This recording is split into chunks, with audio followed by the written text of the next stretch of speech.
Social media के इस दौर में जहां पर इंस्टाग्राम पर, व्हाट्सएप स्टेटस पर, फेसबुक पर और जितने भी ये सोशल मीडिया प्लेटफॉर्म्स हैं उन सभी के ऊपर आज फेकिज्म बहुत ही ज़्यादा बढ़ चुका है।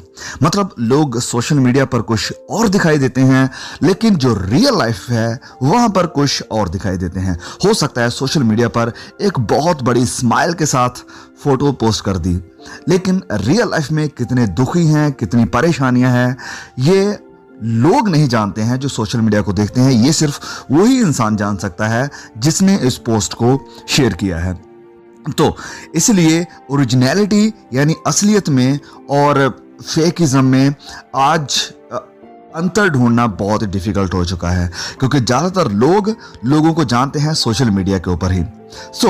इसी चीज़ को लेकर हम मसीही लोगों के ऊपर भी ये बात लागू हो सकती है कि हम हो सकता है लोगों के सामने बहुत ही अच्छे दिखाई पड़ते हों, लोगों के सामने बहुत ही टेस्टमनी हमारी बहुत ही बढ़िया हो, लेकिन परमेश्वर हमें कैसे देखते हैं ये बहुत ही मायने रखता है। और शैतान के सामने हमारी गवाही कैसी है ये भी एक बहुत ही बड़ी बात है। इसी चीज को देखते हुए चलिए हम एक वचन पढ़ते हैं, अय्यूब अध्याय 1 वचन 8। अय्यूब अध्याय 1 वचन 8 यहां पर लिखा है कि यहोवा ने शैतान से पूछा, क्या तूने मेरे दास अय्यूब पर ध्यान दिया? क्योंकि उसके तुल्य खरा, सीधा और मेरा भय मानने वाला और बुराई से दूर रहने वाला मनुष्य और कोई नहीं है। तो यहां पर इस वचन का कॉन्टेक्स्ट शायद आप लोग जानते ही होंगे कि परमेश्वर के सामने परमेश्वर के स्वर्गदूत अपने आप को हाजिर करने के लिए आए हुए हैं। ये जो शैतान है ये भी अपने आप को परमेश्वर के सामने हाजिर करता है। अब आप कहेंगे कि ये कैसे हो सकता है कि शैतान परमेश्वर के सामने कैसे जा सकता है? तो इसके ऊपर हमने वीडियोस बनाई हुई हैं, प्लीज आप इन वीडियोस को जरूर देखिए इस सारी गहराई को और भी अच्छे से समझने के लिए। तो फिलहाल हम सीधा चलते हैं इसी वचन पर। तो शैतान जब परमेश्वर के सामने आता है तो परमेश्वर शैतान से पूछता है कि तू कहां से आ रहा है, और शैतान कहता है कि मैं पृथ्वी का चक्कर लगाते हुए आ रहा हूं। और परमेश्वर उसे कहते हैं कि क्या तूने मेरे दास अय्यूब के ऊपर नजर की है कि उसके जैसा खरा, सीधा, मेरा भय मानने वाला और बुराई से दूर रहने वाला मनुष्य और कोई नहीं है। तो यहां पर एक बहुत ही बड़ा लेसन हमें देखने को मिलता है। हो सकता है हम लोग इस वचन को पढ़ के नजरअंदाज करके आगे चले जाते हों, लेकिन यहां पर रुककर हमें सोचना पड़ेगा कि वाकई में ये कितनी बड़ी बात है कि परमेश्वर अय्यूब की गवाही दे रहे हैं। किसके सामने? शैतान के सामने। जी हां, शैतान के सामने। इस बात को ध्यान में रखना, शैतान के सामने। देखिए, लोगों के सामने हो सकता है हमारी गवाही बहुत ही अच्छी हो, लोगों के सामने हो सकता है हम बहुत धर्मी हों, लोग कहते हो कि वाह यार ये तो बहुत बढ़िया प्रचार करता है, ये तो बहुत ही बढ़िया परमेश्वर की आराधना करता है, ये तो बहुत ही बढ़िया लोगों को इनकरेज करता है, ये तो बहुत ही अच्छा इंसान है, लोगों की बहुत सेवा करता है, लोगों का बहुत भला सोचता है। तो हो सकता है लोगों के सामने हमारी गवाही बहुत ही बढ़िया हो, लेकिन what about behind the scene? लेकिन जब हम अकेले होते हैं, अपने घर में होते हैं, हमारी वाइफ के साथ, हमारे हस्बैंड के साथ हमारी गवाही कैसी है? हमारा रिलेशनशिप हमारी पति या पत्नी के साथ कैसा है? जब हम अकेले अपने कमरे में हैं, हमारे माँ बाप के साथ हमारा रिलेशन कैसा है? जब हम अकेले अपने कमरे में बैठे हुए हैं और मोबाइल को यूज कर रहे हैं, हम क्या देख रहे हैं? जब आसपास में वो सब लोग हमें नहीं देख रहे हैं जिनके सामने हमारी गवाही अच्छी है, जब हम अकेले अपने कमरे में हैं, उस वक्त शैतान हमें देख रहा है, उस वक्त परमेश्वर हमें देख रहा है, और इस वक्त हमारी गवाही कैसी है? कहने का मतलब कि शैतान के सामने हमारी गवाही कैसी है? जब शैतान हमें देखेगा ये सब गलत करते हुए, तो परमेश्वर को वह क्या रिपोर्ट देगा? क्योंकि जब हम वचन में पढ़ते हैं तो लिखा है कि शैतान अपने आप को परमेश्वर के सामने लेकर जाता है, और वह अय्यूब के ऊपर कोई भी दोष नहीं लगा सकता था, क्योंकि अय्यूब के अंदर कोई दोष नहीं था। परमेश्वर उसकी गवाही देते हुए कहते हैं कि वह खरा है, वह सीधा है, मेरा भय मानता है और वह बुराई से दूर रहता है। इसलिए शैतान अय्यूब के ऊपर कोई भी दोष नहीं लगा सका, वरन अय्यूब के जो धर्मी जीवन था उसने शैतान का मुंह बंद कर दिया। अब दोष लगाने की जब बात आ रही है, हो सकता है कि आप शायद सोचेंगे ये दोष की बात कहां से आ गई। तो चलिए मैं चाहता हूं कि आप एक वचन को मेरे साथ खोलिए, रेवलेशन प्रकाशित वाक्य अध्याय 12 और उसका वचन 10। प्रकाशित वाक्य अध्याय 12 वचन 10। यहां पर लिखा है कि फिर मैंने स्वर्ग से ये बड़ा शब्द आते हुए सुना कि अब हमारे परमेश्वर का उद्धार और सामर्थ और राज्य और उसके मसीह का अधिकार प्रकट हुआ है, क्योंकि हमारे भाइयों पर दोष लगाने वाला, ध्यान से सुनिए इस बात को, हमारे भाइयों पर दोष लगाने वाला जो रात दिन परमेश्वर के सामने उन पर दोष लगाया करता था, गिरा दिया गया।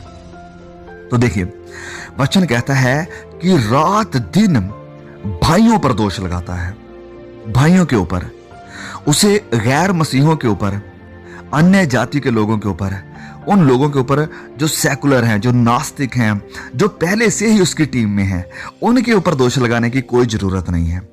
वो दोष लगाता है, वचन कहता है, भाइयों के ऊपर, मसीहों के ऊपर, जिन्होंने परमेश्वर के बेटे यीशु मसीह के ऊपर विश्वास किया है और उसके नाम की महिमा करते हैं, उनके ऊपर वचन कहता है कि वह रात दिन दोष लगाता है। उसे रेस्ट नहीं है, वो इसी काम में रहता है कि कब वह आपको परीक्षा में डालकर आपको फंसाए, आप पाप करें, आप गुनाह करें और आपकी रिपोर्ट वह परमेश्वर के सामने लेकर जाए और कह के देखो परमेश्वर, देखो आपका बच्चा क्या कर रहा है, देखो आपका बच्चा कितना गलत कर रहा है, देखो आपका बच्चा क्या देख रहा है, देखो आपका बच्चा क्या कर रहा है, क्या बोल रहा है, क्या सुन रहा है, कैसे लड़ रहा है, कैसे गंदी गालियां निकाल रहा है।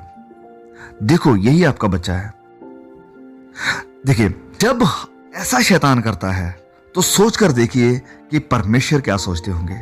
शैतान कहता होगा कि यही आपका बच्चा है जो हर संडे चर्च में जाता है, जो लोगों के सामने आपका प्रचार करता है, जो लोगों के सामने बहुत ही बढ़िया आत्मिक भजन गाता है, जो लोगों के सामने बहुत ही बढ़िया प्रार्थना करता है, जो लोगों के सामने बहुत दान पुण्य करता है। लेकिन देखो अब वह क्या कर रहा है। तो वचन हमें कहता है कि वह रात दिन भाइयों के ऊपर दोष लगाता है, मसीहों के ऊपर दोष लगाता है, उन लोगों के ऊपर जो उसकी टीम में हैं, जो परमेश्वर का भय नहीं मानते हैं, जो परमेश्वर के जो वचन है उनके अकॉर्डिंग नहीं चलते हैं, उनके ऊपर उन्हें दोष लगाने की कोई जरूरत नहीं है। लेकिन जो परमेश्वर के साथ चलने की कोशिश करते हैं, जो परमेश्वर का भय मानते हैं, उनके ऊपर वचन हमें कह रहा है कि वह रात दिन दोष लगाता है। क्या हम शैतान के मुंह को बंद कर सकते हैं? क्योंकि जब हम अय्यूब के बारे में देखते हैं तो परमेश्वर ने उसकी गवाही दी, परमेश्वर ने उसकी गवाही दी। यह बहुत ही बड़ी बात है। लोगों के सामने हमारी गवाही अच्छी होनी चाहिए, यस, ये बहुत ही बढ़िया बात है, वचन हमें कहता भी है। लेकिन इससे भी जरूरी बात यह है कि शैतान के सामने हमारी गवाही कैसी है, क्योंकि शैतान हर वक्त हर पल हमें देखता है और वह हमारे सब सीक्रेट कामों को जो हम अकेले में करते हैं, वह इन सब को जानता है, जिन्हें शायद वो लोग नहीं जानते हैं जिनके सामने हमारी गवाही अच्छी है। तो ये बहुत ही बड़ी बात है कि परमेश्वर किसी की गवाही दे। हम तो परमेश्वर की गवाही देते हैं, हमें कहा भी गया है कि हम परमेश्वर के नाम की सुसमाचार की गवाही लोगों को दें। लेकिन ये बहुत ही बड़ी बात हो जाती है कि परमेश्वर हमारे विषय में गवाही दें कि वह एक सीधा इंसान है, मेरा भय मानने वाला है और बुराई से दूर रहने वाला इंसान है। क्या परमेश्वर आपके बारे में या मेरे बारे में ऐसा कह सकते हैं? हम सबको अपने आप को यहां पर परखने की जरूरत है कि हमारा पर्सनल लाइफ, जो हमारा पर्सनल जीवन है, ये कैसा है। जो अय्यूब है, वचन में जब हम अय्यूब की किताब को पढ़ते हैं, पहले और दूसरे अध्याय को, तो हमें ये क्लियर हो जाता है ये सारी बातों को। मैं इस सब में अभी नहीं जाऊंगा कि अय्यूब जो है वो परमेश्वर के प्रति फेथफुल था, वफादार था। इसलिए नहीं कि परमेश्वर ने उसे आशीषें दी हुई थी, वरन वह परमेश्वर का भय मानता था, वह दिल से परमेश्वर के प्रति वफादार था, वह दिल से परमेश्वर को बलिदान चढ़ाता था, बुराई से दूर रहता था, क्योंकि परमेश्वर इसके योग्य है। उसके मन में परमेश्वर का भय था। अब सवाल हम सब के लिए कि अगर आपको परमेश्वर ने आशीषें दी हैं, अगर परमेश्वर उन सब आशीषों को आपसे ले ले अगर आपका जो बढ़िया स्वास्थ्य है उसको बिगाड़ दे, अगर आपके घर में जो भी आशीषें पड़ी हुई हैं ये सब खत्म हो जाएं, अगर आप जो विदेश में जाकर काम कर रहे हैं, बहुत सारा पैसा कमा रहे हैं, अगर आपकी जॉब चली जाए, आपको वापस घर में आकर मजदूरी करनी पड़े, सख्त काम करना पड़े, क्या आप फिर भी परमेश्वर के प्रति वफादार रहेंगे, या आपकी आशीषों के कारण आप परमेश्वर का धन्यवाद करते हैं? इस बात को साबित किया था अय्यूब ने। जब उससे सब कुछ छीन लिया गया, जब उससे उसका अच्छा स्वास्थ्य, उसके बच्चे, सब कुछ छीन लिया गया, फिर भी वह परमेश्वर से दूर नहीं गया, फिर भी वह परमेश्वर के प्रति वफादार रहा। ओके, तो हमारा जो आज का टॉपिक था वो है real life versus fake life. जब हम प्रकाशित वाक्य में जाते हैं, अध्याय 3 वचन 15 में, चलिए इस वचन को हम पढ़ते हैं। अध्याय 3 वचन 15, रेवलेशन चैप्टर 3 वर्स 15 और 16। यहां पर लिखा है, मैं तेरे कामों को जानता हूं कि तू ना तो ठंडा है और ना गर्म है। भला होता कि तू ठंडा या गर्म होता, इसलिए कि तू गुनगुना है और ना ठंडा है और ना गर्म है। मैं तुझे अपने मुंह में से उगलने पर हूं। वचन 17, तू कहता है कि मैं धनी हूं और धनवान हो गया हूं और मुझे किसी वस्तु की घटी नहीं है, और ये नहीं जानता कि तू अभागा और तुच्छ और कंगाल और अंधा और नंगा है। ओके, तो यहां पर ये जो चर्च है लौदीकिया का कलीसिया, यहां के कुछ जो लोग हैं वो सोचते हैं कि शायद वो बहुत धनी हैं, उनके पास सब कुछ है, किसी वस्तु की उन्हें कोई घटी नहीं है, कोई कमी नहीं है। लेकिन परमेश्वर कह रहे हैं, प्रभु यीशु इनके विषय में कह रहे हैं कि मैं तेरे कामों को जानता हूं, मैं जानता हूं।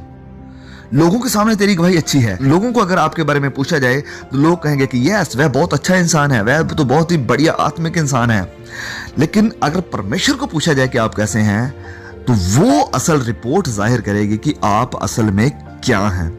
और न्याय के दिन आपकी गवाही लोगों के सामने कैसी है, ये मुझे या आपको नहीं बचा सकती है, वरन परमेश्वर के सामने हमारी गवाही कैसी है, शैतान के सामने हमारी गवाही कैसी है, ये हमें बचाएगी।